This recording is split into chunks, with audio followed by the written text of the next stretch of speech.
Podcast. Touchdown Rams! Recovered by the Chargers. Touchdown UCLA! With USC great and NFL stud, Frosty Rucker. The Trojans back in front! And LAFB founder Ryan Dyrud on the Believe Podcast Network and LAFBnetwork.com. This is your destination for Los Angeles football. Yo, what's going on, Los Angeles? Welcome into the LA Football Show. I'm your host, Ryan Dyrud. We are on the LA Football Network, always on the Believe Podcast Network. Thank you all for tuning in. Malign Monday is over. It's hump day, baby. Wednesday, getting closer to playoffs for our Rams.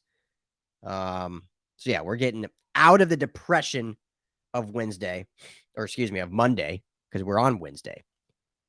Joining me here on the LA Football Show here in just a minute, having the great Jourdan Rodrigue from The Athletic. Those that don't know her, she is a beat writer for the Rams, phenomenal writer, great storyteller, great work.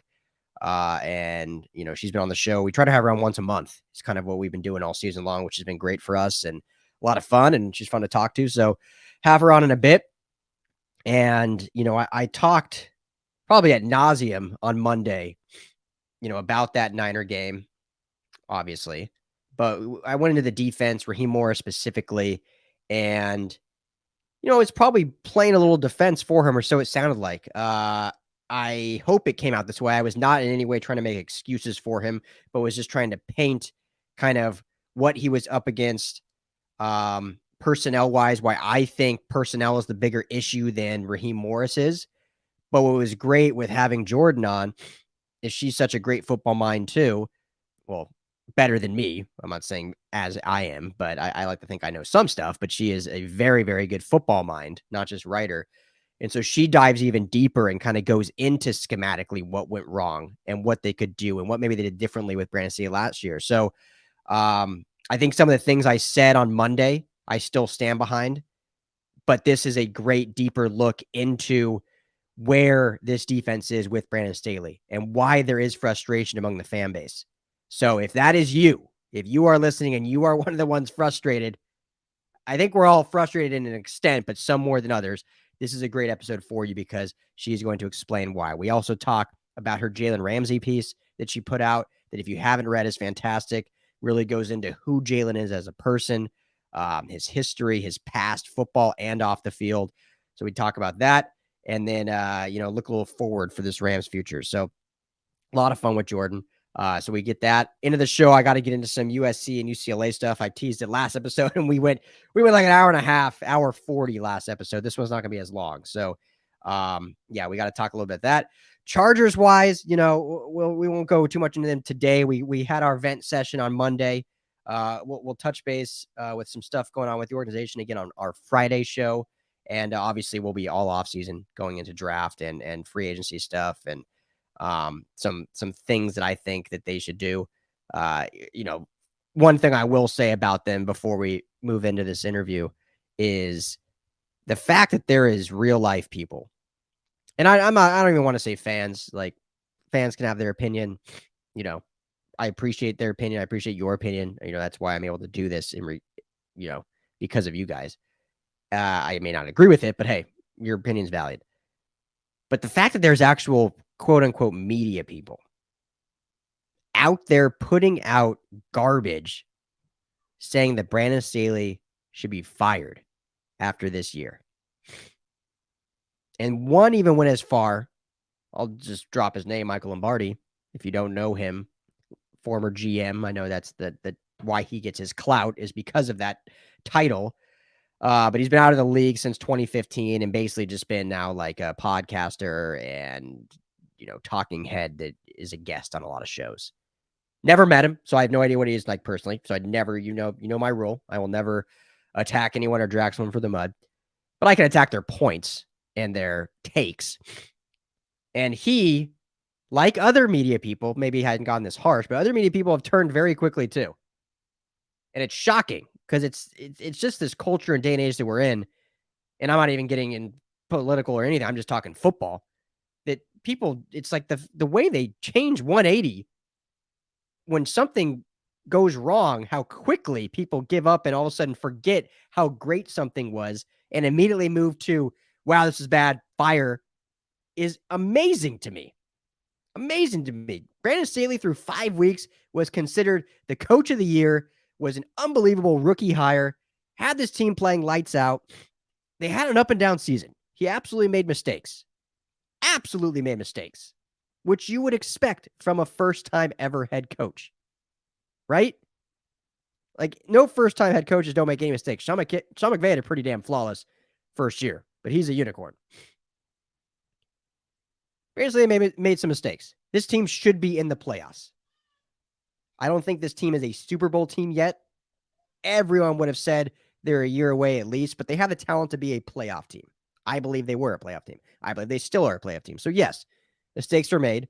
I've talked all year long how it's not just on him. There's execution issues. There's inconsistency. Even from how great Justin Herbert is, he was inconsistent at times. He had bad games, and when he underperformed, the team lost. That's where this team is depth-wise, defensively-wise. They couldn't overcome when Herbert had struggles. But the fact that there are people, media people, that would say that in the beginning of the season, and then after an inconsistent but still had high peaks, some low valleys, but some very high peaks, will go on air, on record, and say this guy deserves to be fired. And Michael Lombardi went so far as saying no coach could do what he did and still have a job in his mind. And went so far as to say in coaching circles, quote unquote, Brandon Staley is seen as arrogant.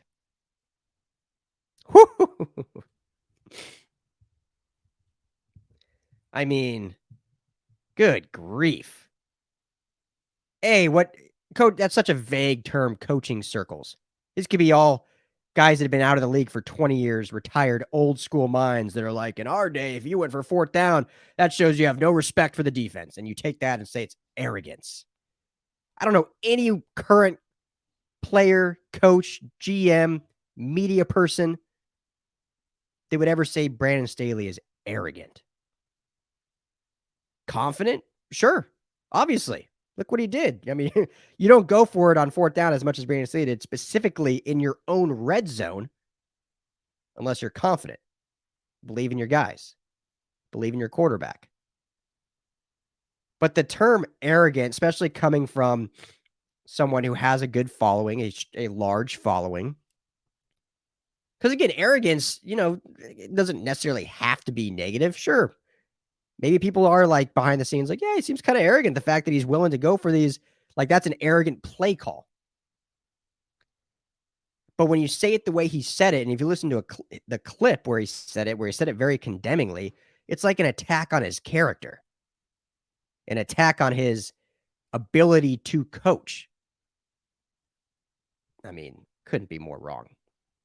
Couldn't be more wrong. And I know I've said it a lot, and I'm not a homer. I hope everyone knows that listens to the show that, I'm very subjective. I like to just keep it real. I'm definitely positive. Like I never play the negative spin. Life's too short to do that. Too much media is negative, especially sports media, man. Like half the time I go on my Twitter feed, media members with the blue check marks are unbelievably negative about the teams they cover. I get you got to, say the facts and keep it real, of course. But man, so I just take a different approach.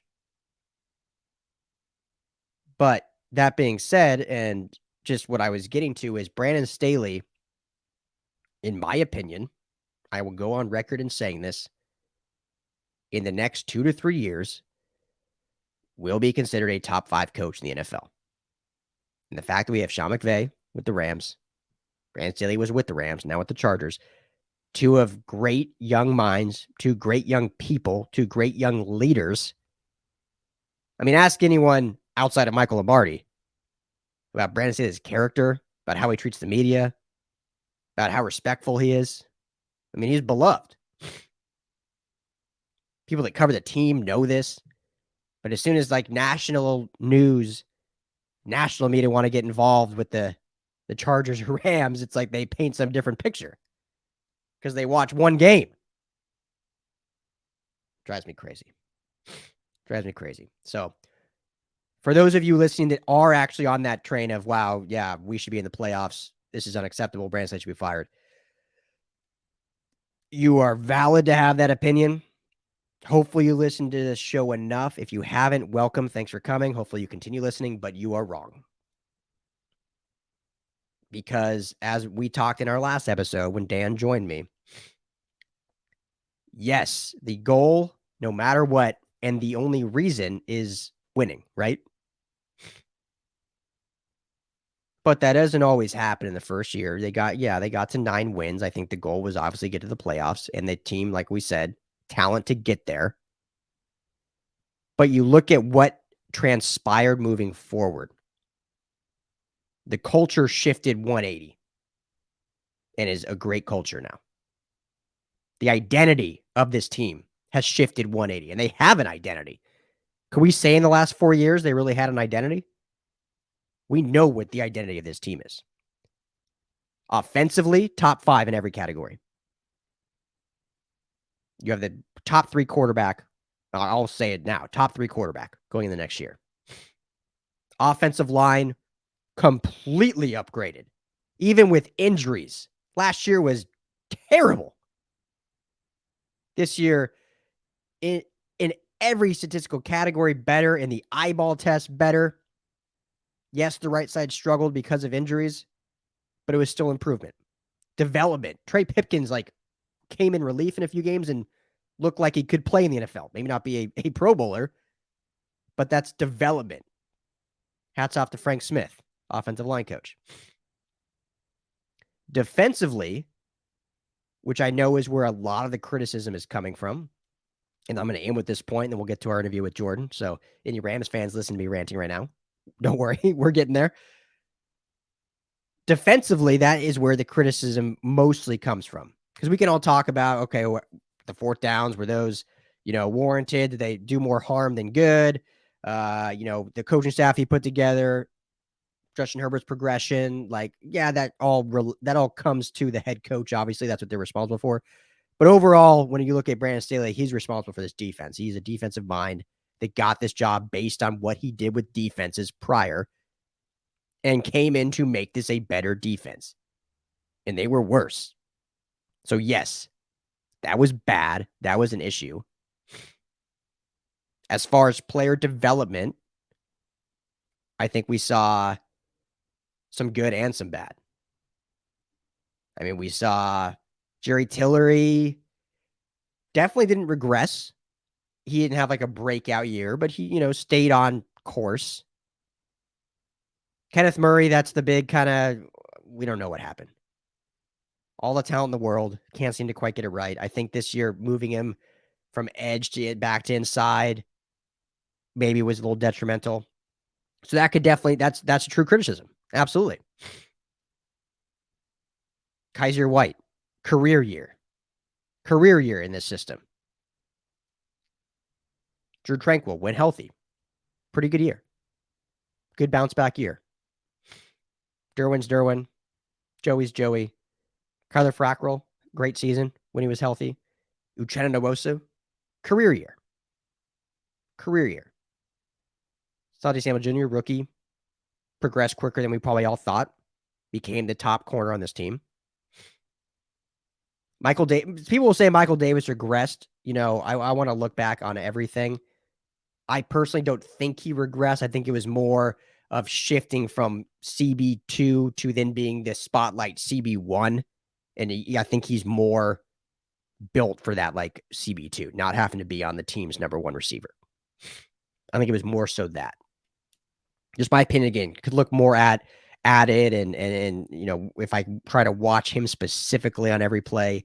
But I don't think overall it was a regression. I think it was just he maybe wasn't built to be the number 1 corner. Because last year he wasn't. I mean, he ended up playing like the number 1 corner because Casey Hayward had a down year. But Casey Hayward had a down year covering most of the time number 1 receivers. Michael Davis had a different role. This year he became that. So that's kind of my thing. Nas Adderley, huge trajectory. When healthy, missed time. So what I'm getting at is we did see player progression, player development. They just weren't able to put it all together. And last thing I'll say, because I've talked about it a ton for those that listen, because of this new installed system that is a completely different than what they were running before with Gus Bradley. We knew there were going to be growing pains. Granted, I'll be honest, I didn't think it would take the entire season and still not be good. So that was surprising. But now that we have an offseason, Staley has another offseason to truly bring in more guys that maybe fit, get guys healthy. You know, I think this defense is going to be great because you have pieces at every level, right? You have Justin Jones, you have Joey Bosa, you have Kaiser White and Drew Tranquill. Jury's probably out on Kenneth Murray. I know fans want to see him just gone altogether. Kid still has a lot of talent, but we'll see. You have Derwin James and Nasir Adderley, and you have Asante Samuel Jr. and Michael Davis, obviously. So you have pieces at every level. Now you need to add some depth. I think we need another D tackle, which will address all offseason, kind of what the things. Basically, all I'm getting at is Staley's biggest downfall was this defense, but you could still, if you really peel back and look at some things, you can still see there were good things to come out of it. They just weren't able to put it all together, which is obviously what you have to do. But I think most of us, if you would have talked in August, thought this was a 2-year plan. So I went on a way longer rant than I was planning on. I get sick when I see media people actually who were literally pining for the guy for coach of the year 7 weeks ago, 9 weeks ago, now calling for him to be fired. It's like, I get you have a job to do and you need clicks and listens, but at least act like you watch what's going on. Ridiculous. All right. Anyway, I digress. Great conversation with Jourdan. Got to mention our sponsor, Tick Pick. Going to the game. The Rams game is Monday. It's Monday Night Football for playoffs. We got to pack that house, guys. What happened last Sunday with Niners fans at SoFi cannot have that again. We got to have a full Rams house. Go to tickpick.com/LAFB. Make sure you remember to include LAFB. You get no fees added. Right now, tickets are $80. $80 for a playoff game. Tickpick.com/LAFB. Links in the description. Go there today. I'm planning on being there. Have a great time. We got all day Monday to tailgate. Take work off. Should be great. So, Monday Night Football, tickpick.com/LAFB. We got to pack that house, guys. Can't have that happen again. I can't see red there again. We happen to play another team that's red. Can't see it. All right, let's get into it. Jourdan Rodrigue, great conversation. Enjoy, guys. All right, Ramley, what's going on? Welcome back to the LA Football Show. Excited to have back on the show. She's been on before. You all know her, the best beat writer in the business, our Rams beat writer for The Athletic, Miss Jourdan Rodrigue. What's going on? Thanks for joining me again. Good morning. Good morning. I'm loaded up on coffee and I'm ready to go. So I'm happy to be on here again. I know it's been hectic times in football land for both teams. So exciting, hopeful. I think, the Rams are hopeful there's a bit of a stretch here. So that'll be exciting times too. Yeah, it's been crazy. We were scheduled to get together a few weeks ago, and then the Rams game got pushed to Tuesday. Of course, yes, what's new as one does. Yeah, what's new with the Rams, always in the news. So that pushed this. So, but anyway, we ended up working out better because now we get to talk. Regular season's over. We transition to the playoffs.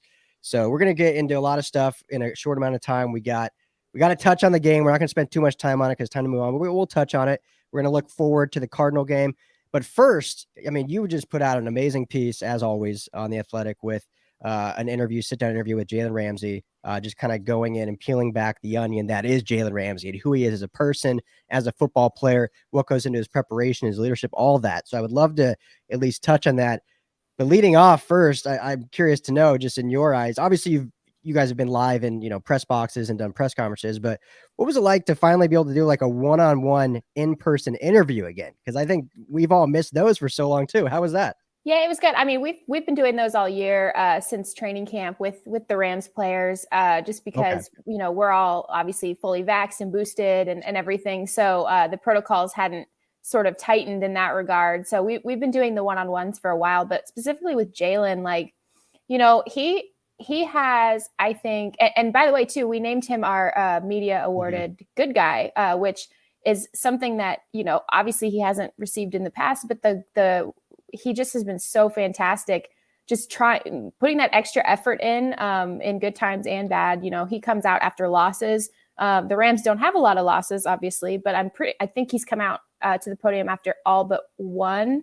And so, he has taken the extra time to make sure that, he's got the C on his jersey now, and he's taking extra time to make sure he's gone so far out of his way to just help us do our jobs. And that's been really striking and very cool. And especially in these times, people don't have to do that, obviously. And a lot of times people don't do that. And so it was really cool. So we're really happy to unanimously award him our media good guy award. And so his name is going to go on a plaque in our media room next to Michael Brockers. And so that really says something to have your name next to that of Michael Brockers. And so anyway, back to the story though, and I want to say too on that, Jordan, because I think that's so cool. I love this award too, because I think it shows fans maybe what they don't know about these players. All they see him is on the sidelines and stuff like that, which the article goes into. But those that know Jalen, I mean, probably this isn't a huge surprise to you guys that cover him all the time about what the kind of person he is, but those just fans, I mean, I think back to that famous scene in Hard Knocks, like not too long ago, when you guys were doing the interview via Zoom and he stormed off because he kept getting asked about his contract, and fans on the play say, oh man, he's just like a tough guy to interview. Like people don't like him. So it's so cool that now he's recognized, like, no, I mean, that was a moment where he said he didn't want to talk about his contract. He made it clear. He kept getting and also I will say too, like he was pranking us also. So it wasn't like a serious, it was like a made for TV moment. Like it was totally not serious, but that's, again, there's like a juxtaposition between perception and who someone really is. And that's the line that I wanted to walk in this piece. And a lot of it is why in the piece, I did break the fourth wall a lot, which I don't, if you guys read my stuff, like I don't often do that. Because it's about, the story itself usually, but this was also about the interview itself because it was so remarkable. And, this was something that I've been working on as a beat writer, you technically work on something like this since the day you arrive, because he is someone who your attention is obviously going to be drawn to. Something that I love about beat writing is that you watch growth and change over time because you are there every single day, and you watch and you see the small things. If you care enough to look, like you do see the small things and the little details that start to form who a person is versus, and a lot of times in this case, you can really see it very strongly clash and juxtapose against the maybe outside perception by many of who people think this person is, but you're there on the ground watching him grow in real time. And that's such a remarkable, and almost to me, like I consider that to be kind of a sacred thing, because that's an experience that I get. I'm not entitled to that experience. I'm fortunate to have it. So I think that, at that point, you keep talking to the player, and we talked a lot off to the side of podium sessions. What a lot of people also don't see from the outside looking in is how much better this year had been initially in terms of just those little extra conversations that really help you understand who a person is. And over the course of time, I pitched this story to him because I had this idea about covering the act of someone on a journey who is going through that sort of second growing up that I think we all hopefully go through in our, mid to late 20s, particularly if we've gone through a big change, which he did by coming to Los Angeles, becoming a father for the second and third time. And, you could see that he was approaching that completely openly. You could see that he was almost like, opening himself up to whatever came his way, good and bad, because he has decided he's going to learn from it, whatever happens, self-inflicted mistakes or joys and victories. Those are all things that he's going to learn from along the way. And so, when we sat down, it was, I was telling people this, I told a lot of coaches this because they were like, coaches were also like, how did you talk to him for that long? And I was like, well, he asked for more time. And it was one of the most remarkable, if not the most remarkable interviews I've ever done. And I knew he was going to be brilliant. And this is what I was saying to people. I knew he would be brilliant because he is brilliant. He is he's challenging and complicated. Yes, he can also be, someone who will tell you exactly how he feels. And you'll see it all over his face. You'll see it in his body language, everything. But he is also brilliant. And so I knew that was going to be something to navigate through the conversation. But what I didn't expect was that he would also accept the challenge posed by me, sort of without saying of this, we're going to try to go deeper with this. And this is going to be something that is another level of a conversation. And he took that challenge and almost like saw it as a challenge, something to strive to. And then once he crossed that bar, he just kept setting the bar higher. And it was almost like I explained in the comment section of the piece, like, it was almost like the way that he was pushing himself to reflect and really challenge. You could tell, and throughout the course of our two conversations that we had, you could tell he was just really pushing himself to try to get to certain places in his own brain because of the way that the dialogue and the conversation was going. And it was really special and really remarkable.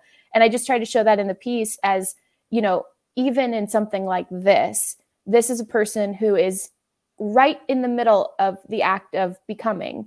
And I think that that's a really special thing. I think every human being is, but you often aren't also doing that while you're in a international spotlight, while you're in a star space, while you have the status of a player who has at times been polarizing. And so that's the complicated part of working through who he is in a space that does not always allow you to just simply be. And so I think that covering that nuance and trying to display that, it was really impactful for me too, as I'm sure you can tell my voice is like raising as I talk. Like, it was really, really impactful. It challenged me as a writer. I was grateful for that challenge, to completely and fully showcase and describe and peel back layers of a person who is also complicated. It scares the crap out of you as a writer because this person has entrusted you with the gift of seeing who they are, really who they are, knowing that fully will come with the good things and the bad things. Like, we talked about how he challenges others, and we talked about, some of the really hard moments and the mistakes, and he was so open to processing all of it. And that really struck me as something special, and very, very unique, I think, as well. Yeah. Have you seen him or talked? Obviously you've seen him. Have you talked to him since the piece came out, or has he read it? Or yeah, we've talked. Yeah, it's I'm going to keep our conversations between us, obviously, but it just was a really cool experience. That's awesome. You did such a fantastic job of painting this picture of his personality, obviously, of the story, and just storytelling in general is such a powerful way on paper to kind of open things up for people that are reading it. But just for now talking about it, for those listening, like, what was his personality like during this? Because I think we see the personality of him on the sideline, we see the personality at the podium, but being in a one-on-one situation, is he grizzled? Was he kind of silly? Was it very, obviously it was a human interaction, but just talk to me a little bit about just the personality of Jalen Ramsey as he's being open and deep about all of these experiences. Yeah. It's interesting because he ranges from extremely level to very, very intense in terms of depending on the topic, talking about his daughters, his entire face changes. And it's just it was really cool, when he was talking to his dad on FaceTime.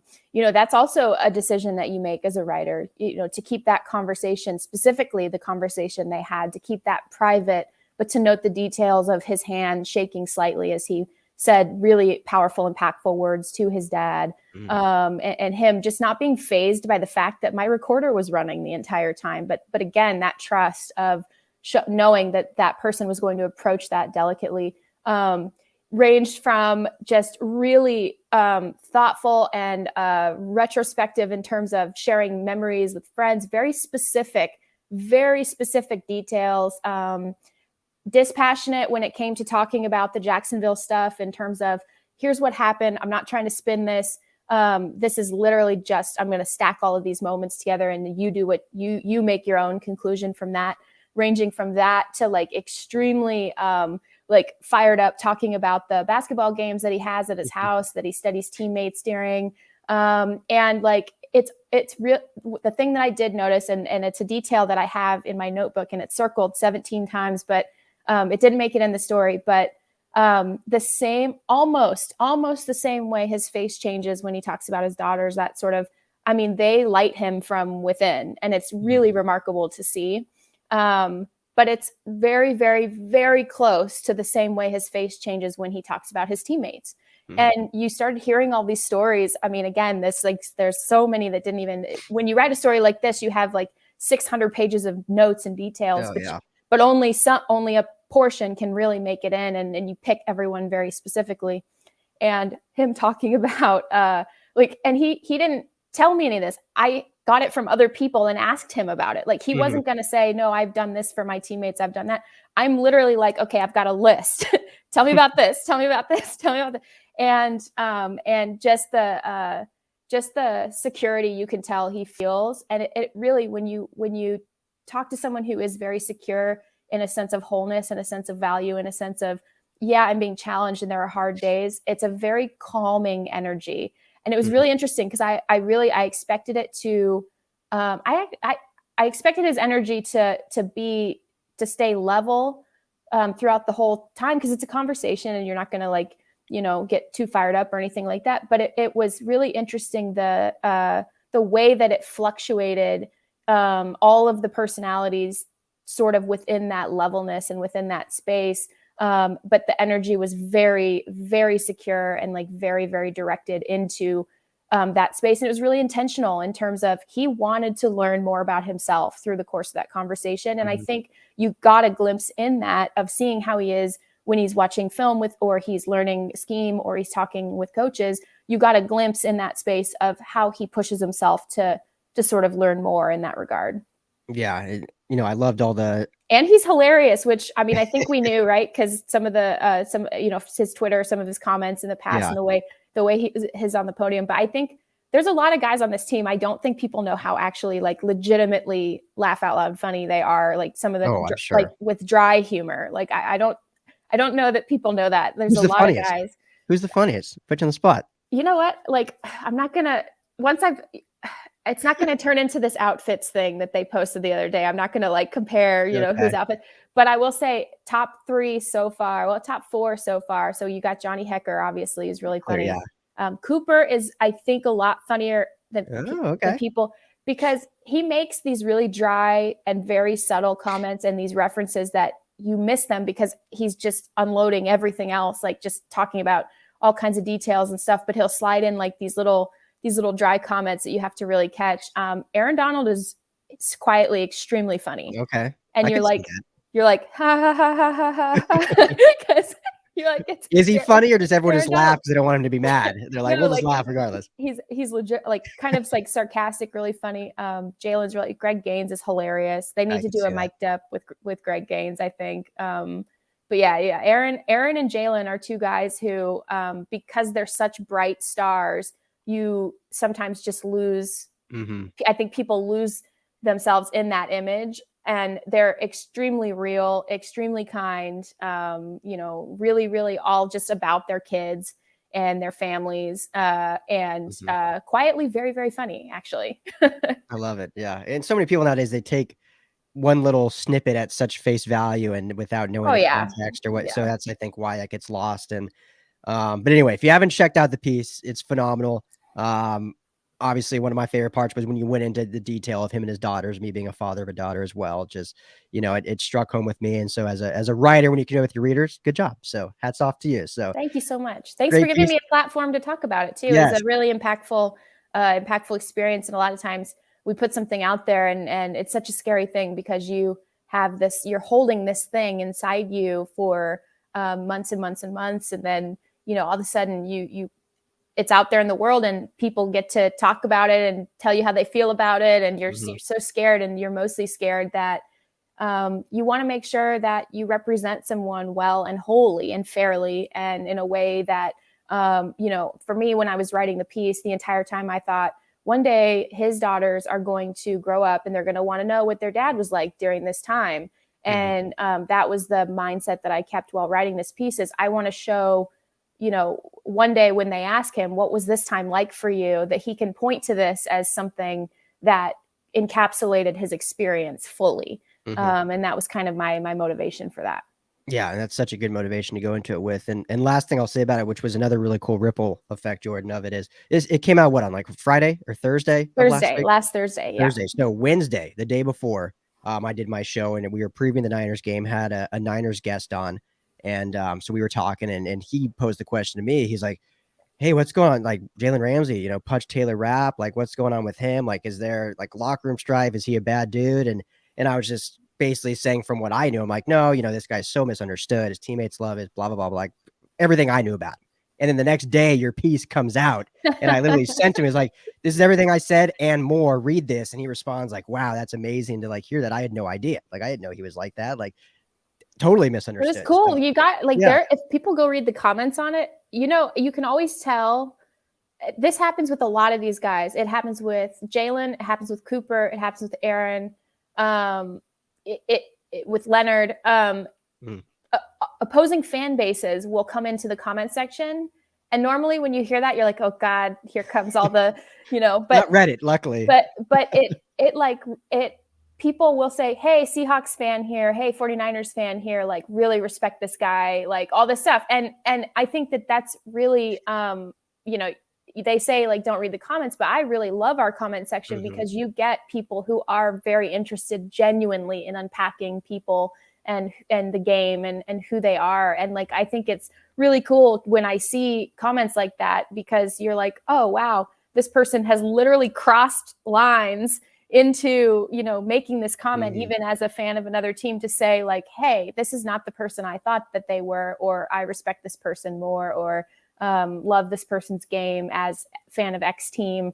It's just cool. It's like, it's very neat because you get the sense that maybe then the light bulb has gone off, that this is it's a game, but it's about human beings and human beings trying their best and doing their best, not just to, play this game, but also to become, the fullest version of themselves as human beings as they possibly can. Totally. And I know we've talked about this before, and like, I know you consider this for yourself. I consider myself, I've never said I'm a reporter or journalist. I consider myself a storyteller. And I want to like tell the stories of these players so people can really relate and understand. And you've met Frosty, who's just like one of the most awesome people I know Frosty. at all. And he always says hi whenever I tell him I talk to you. So he loves you. And he's doing great. And, but getting to know him and other players, it's like, I remember when I first started with him and I was like, all nervous. I'm like, oh man, I'm going to get this 13-year vet. And then he would like have his buddies from SC or like players he play with. And I'd be all nervous. And it's like, these are just real people. And, they're just interacting. They're just better at something than I am. And yeah. They're better than it most just people in the happens world. To be in the like 3% of the entire world that can do any of it. Yeah. Probably 0.003% of the entire world that can do this. Yeah. So everyone out there, haven't checked it out. Piece on Jalen Ramsey, Up the Athletic by Jourdan. Super phenomenal. I know we're at that time. You have such limited time. I want to quickly That's all right. Let's just get into it. Let's go. We could take extra 10 minutes or so. I took up too much time just rambling, but I was so excited to share that with people. No, it wasn't rambling because I kept going because that's what I really wanted to talk about anyway. Everyone can vent about everyone saw what happened. Yeah. Everyone saw what happened. So I want to ask you one question about that game, and then we'll do one question moving forward, and then we'll get you out here because I really appreciate it. So one thing I want to just talk about the game prior, because I think this is every week. I know we've talked about it before, so it's probably, I don't even know if it's worth us talking about. I just think it's valuable for fans to understand, because I think we're in somewhat agreement, but I value your opinion more than probably my own opinion. So much in these games, and every week it seems to come up about Raheem Morris and this defensive scheme and the defensive coordinator. Now with Vic Fangio being available and Brian Flores being available, I'm sure you've seen on Twitter and everyone posing the question, which we don't have to go all the way down the rabbit hole, but I just want to hear it from you. Like, what is your thoughts on this season now that we are through 18 weeks on what Raheem Morris has done with this defense? Do you think he has been a good defensive coordinator for this team and will be the defensive coordinator? I don't know how much you can answer that, but moving forward into the offseason, not just the playoffs, obviously. Yeah, I wouldn't be surprised if,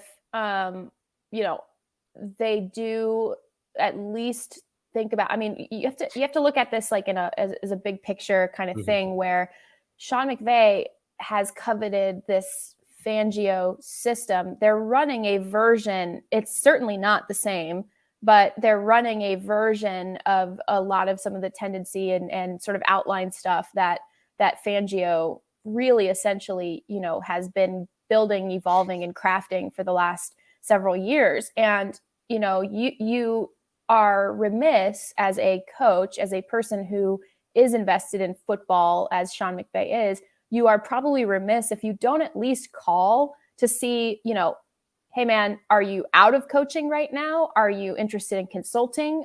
Because if Raheem gets calls and interviews, I wouldn't be surprised if you start hearing about that in the next couple days, couple weeks or so of opportunities. But even with some of the problems, and there has been problems and there's been inconsistency. And I think, again, if you came into the season expecting this, because you knew, first of all, it was never going to look the same. Just like Brandon Staley's defense did not look like Vic Fangio's defense. And I think for the better in terms of what it was dictated to its personnel and how it evolved to its personnel. You couldn't necessarily run the same thing with these guys that the Rams had, these superstars and versatile guys. You're not going to run exactly the same thing layer over layer. And so I think that system and that scheme worked so incredibly well, specifically too with the personnel that they had. And that is something that's really important, is making sure that your scheme is fitting your personnel and vice versa.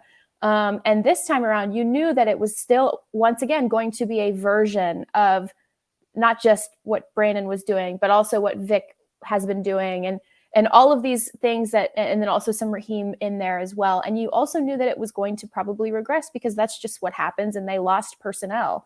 Now, I think that if you came into that realistically and you really, were sort of neutral in that sense, or you didn't set those kinds of expectations that they had, as they finished the season last year, you probably are like, yeah, these guys are probably at about where I expected them to be at, which I think is still top 10 in DVOA and certainly top 10 in EPA per play as well. Excuse me, I need a sip of my coffee.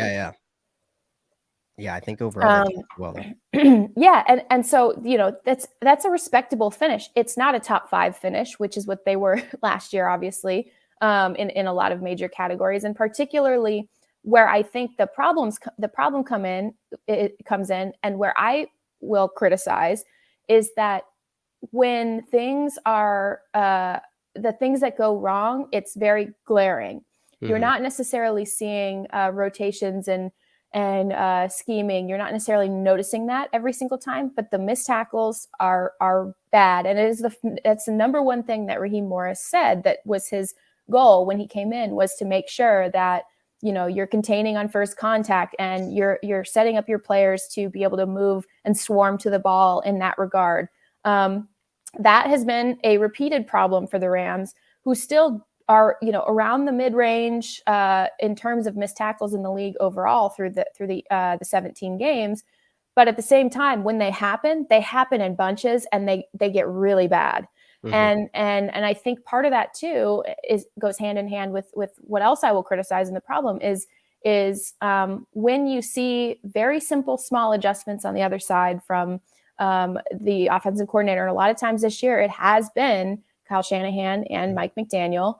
And you don't see a plan C or D on the other side to counter it. In this case, the 49ers decided, even though they were in a deficit, they were going to get their ground game going against the Rams.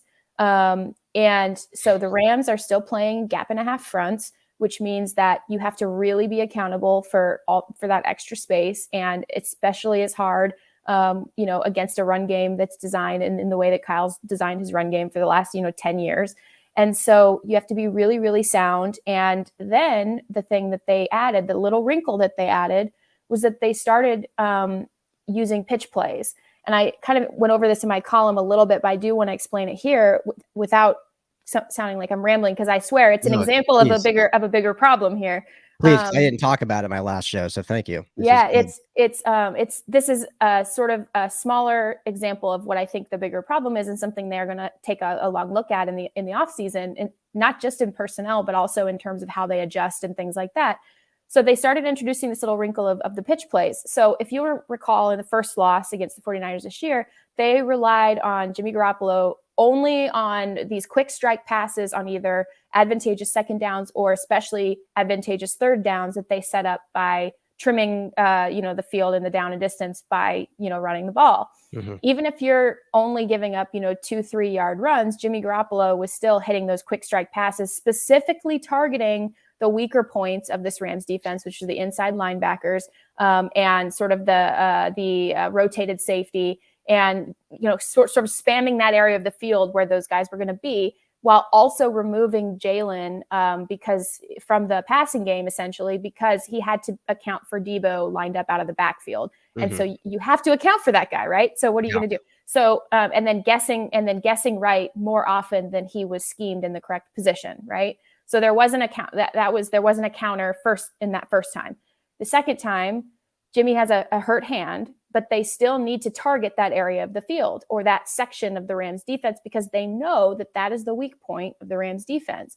So they decided to do it in the run game instead by mixing in with their standard, ball carry stuff and their standard stuff that they do, mixing in pitch run plays, which especially against a defense that's already a light box gap and a half, doing all those kinds of things, it basically it puts more of the onus on the inside linebackers to then get to the ball carrier because you're moving the spot of first contact away from the front, which is occupied, right? Mm-hmm. So by literally pitching the ball a couple feet, wherever, left, right, wherever, you're literally, these guys who are already, they're blocked, you're quickly moving the point of attack very quickly at the snap by that pitch, which then puts more of a load on the linebackers to get to that spot in the second level and come down into that spot and contain, because the front is already blocked and now they have to move. And so that's adding more response. So you need your linebackers to be able to do that. So in that way, it's almost like the same thing they did in the first game, which was attack that spot. But this time their quarterback has a hurt hand, so they're not asking him to do it by throwing. They're doing it in the run game. And to me, so my point in all of this is to me, I think the biggest issue is that you want to then have a counter to that, right? If that starts happening to you, you need to be able to then reassess and refocus and counter. And I think that, there is a lot to really commend this defense for. I think they've had some really, in certain phases, even when the Rams offense has put them in terrible positions via turnovers, they've had some really outstanding moments and outstanding sort of stands. But I think especially when you have a coordinator who's putting himself in the system for the first time, and Sean McVay, it comes back to Sean because he makes that decision to do that. And put that then on the coordinator and all of that. So when you're getting into that system for the first time, and then now you're figuring out what the moves and counter moves are and how you also want to design your own pressure and all that kind of stuff. Like, I think all of it goes hand in hand, where you were not going to get a top 5 defense, even though you have these superstars on the team, because of, just all of the attrition and all of the different things. And then also the way that you're still figuring out how to counter some of these things that are problematic. And that's on tape now. You saw the first time around, the 49ers basically set the blueprint of how to beat the Rams if Matthew Stafford made mistakes early. And that was just literally just pick at them, pick and pick and pick and pick, keep the ball on the ground, ball control, play keep away, essentially, compound the offensive drives on the other side, make them more strained, and strain Sean as a play caller. That works, right? We've seen it work. And the Rams finally sort of overcame that, in the 2 games prior to this most recent one, and overcame it in resilient fashion. And that, again, you have to just think of a lot of things as true at the same time. That can be commended, while you also know that is not a sustainable way to win football games. So it's you asked me obviously about Raheem, and this, I swear, I'm just rambling because this is a long way of saying, like, when they lose, it's because they are not setting each other up for success on both sides of the ball. And it's, they've not lost a lot of games, but they have lost in very similar fashion, where it's almost self-inflicted mistakes, and it's things where if you just twist the screw just a little bit more to the right, then the wheel doesn't come off the car. And it's just been fascinating. So I think that if he does stay, that's going to be one of the main sort of troubleshoots and self-scouts of this, is not only getting further into this system and this scheme, but also when your plan A and plan B is gone, what do you then do? What's your plan C sort of pivot mid-game? And you saw a big difference last year was that there was a lot made over, halftime adjustments and things like that. And they were, especially if they were, and they often were, in a deficit out of the first half.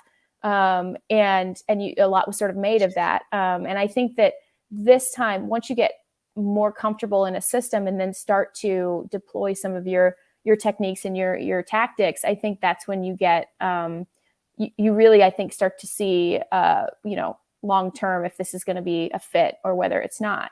I know the players really love him. Again, like, people pull out little moments on sidelines or whatever. Like, that's not indicative or representative of what it actually is like around there. And I just think that, multiple things, again, can be true at the same time, in that you probably are going to do a self-scout on some of those things, right down to the execution, right down to when things look bad. It's usually because they're not tackling well, or they're not positioned to get the angles that they need, or personnel, you can tell where they're missing certain guys that they need. And maybe there's not the counter adjustment that then comes. So you're looking at that. And then you're also looking at, well, how can we make sure that we're, assertive and dangerous instead of reactive? And those long drives, I don't understand why they say we want to get them to snap the ball one more time. To me, that does not make sense. You want to get off the field, right? Unless I'm missing something, like you want to get off the field.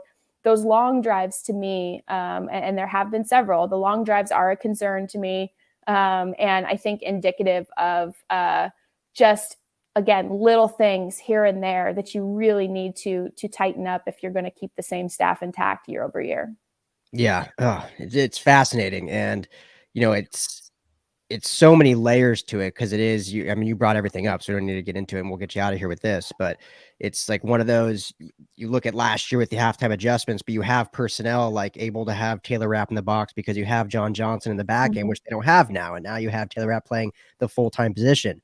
And so it's like, how much of it is it personnel? How much is it not having that mindset of adjustments that happen? And it's hard because I get it. Like, everybody wants to blame somebody, and that's, that's everyone's decision that they want to do. But it's never, unless it's a quarterback turning the ball over just out of his own, God-given what the hell moment. Like, and those are also kind of rare. You've seen one or two of them this year, but a interception in a vacuum is very rare. So unless it's just that, like solely that, or a fumble turnover, like it's never just one thing. It's always a lot of different things, and often a lot of little small things that are all true at the same time and all positive. Not all of them are positive, not all of them are negative. But it's a matter of how many details stack on each side to skew toward the positive or the negative. And that's how plays happen, because it's a lot of little things all happening at the same time. Yeah. Well, thank you so much for all that insight. 'Cause I went into it for 40 minutes on Monday, and I don't think I was able to explain it that eloquently and that wise. So thank you for that. Well, I did ramble, so I appreciate your kindness there. But I was, sometimes I get on these rants because I'm just like, man, you get, they just kept running those pitch plays, and you sit there and you're like, they're literally doing the same thing just without making Jimmy Garoppolo throw the ball. And it was dastardly, honestly. And you need to be able to counter that. You just have to. Oh, absolutely. And then you look at, and the frustrating with the tackling, and then, you have people talking back and forth of who's to blame for the tackling, the players, is it coaching, is it an issue? And I talked to Frosty afterwards, like, hey, you play in the league for 13 years. At this point in the season, is that a systemic coaching issue? And he was like, no, it's on the players. They know how important this is. Like, the team leaders need to step up and pull guys aside, and you need to tackle better. So it's like, who really knows what the real issue is, other than just the fact that it was a bad game, they played bad, and you have to peel it back. So thank you for all that insight. Thank you for taking the time with me. As always, thank you for the great work you do. Hey, I know this kind of, we went different. We didn't get to the playoff game, but the Rams are in the playoffs. So at least we have some positive. Yeah, look at that. We still have more football to go. Hopefully we'll get you back during this playoff run. Hopefully it lasts, into February is the hope. We'll be on Radio Row. Hopefully we'll maybe see you down there or something. So Jourdan Rodrigue, The Athletic, thank you so much for the time. Truly, truly appreciate it. All right. Thanks for having me. Thanks for letting me ramble and rant as long as you did. And I'm looking forward to it. Yeah, this is going to be fun. I think this is a good matchup for them. Yeah. I do. I know Totally. that the Cardinals can be dangerous, and we all know that. But I do think this is a good matchup for them, and definitely have to, most importantly, play clean, sound football on either side, and be consistent in your play calling and your adjustments, and that gets it done, in my opinion. And tackling will help as well. So, Yeah. get into it all the way. Jourdan, thanks so much. Thanks. Yeah, she's so good. So good. Thank you to Jourdan for coming on, taking time, super busy. What people don't get about reporters, sports media specifically, myself in a sense included, I'm not necessarily at the facility as much as or I'm not at the facility like the other reporters, but we're still, always great content. But just saying, like, there's no like day off. It's like a normal job. You work Monday through Friday, you get your weekends off. Obviously we work Sundays, but it's not like I'm taking a Wednesday, Thursday off. Like we pretty much work every day. Hours fluctuate, but so basically all I'm saying is today was like a day off for her. And so appreciate her coming on and talking. Hope you guys enjoyed that. Great insight, obviously. Make sure to check out the article in The Athletic if you have not already. We'll get more into the preview of Arizona on Friday. Truly getting into, I know we've previewed them twice all year. It's a divisional team we've played. But it's a different matchup. Here we are in the playoffs now. So we'll get some guests on here to help preview that show on Friday. So make sure Friday at 5:00 for the full preview show will be. All right. Briefly want to mention some USC and UCLA stuff. I kind of talked about it last week a little bit, or Monday a little bit. But yeah, DTR coming back to UCLA. There's probably mixed emotions on that, I'm sure. Overall, I think it's, DTR played very well last year. Very well. Cut his turnovers down astronomically. Big time plays, leader on this team. So I think that's good for these Bruins. For USC, Jackson Dart entered the transfer portal. Definitely bummed to see that in a vacuum, because I love Jackson Dart. I thought he showed me some things in that Washington State game that I was like, ooh, this is like your classic USC quarterback. And it's going to be real fun to watch him. Big, strong arm, mobile when he needs to be. He's not like a running quarterback, but definitely mobile, can escape pressure, escape the pocket. Looks the part. Well, he entered the portal now. So what that tells me, though, is most likely Caleb Williams, formerly of Oklahoma, Lincoln Riley recruit, huge 5-star recruit out of Washington, D.C., is going to USC. I texted Frosty that, and, obviously he's excited, but it's crazy that we're in a day and age now that, competition's kind of out the door, right? Someone else comes in to take your job and the guy's out, going somewhere else. And I get it, because the ultimate goal, I think, for these kids, I think some of them, a majority would say, yeah, they want to play for a national title, but most of them the goal is to get the NFL. I mean, everyone's goal is to get the NFL, obviously, but obviously some will say, I want to win a national title here and then go to the NFL. I think most would say, yeah, that'd be cool, but they know they have a very slim shot of that just by what we've seen, who is always in it every single year. And if you're not at that school, good luck. So they're probably saying, where am I going to get a chance to show my skills and go to the NFL? Because now we've seen guys from North Dakota State play quarterback and get drafted in the first round.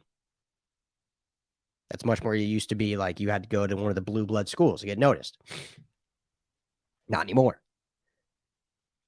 So, but Caleb Williams was here all weekend, was at the Rams game, hanging out, visiting USC, and dropped today, though he does have a meeting scheduled with UCLA. So they are not out yet. Now, it's interesting because now that DTR has committed back to UCLA, you have to wonder if Chip meets with Caleb Williams and says, hey, because this is how it's got to be nowadays. You can't just say, hey, you're going to compete. You literally have to tell a kid you're starting. That's how it is with the transfer portal now. So I'm just curious if this meeting happens, if Chip tells Caleb, you come here, anything you want. This is your team. Welcome to Hollywood.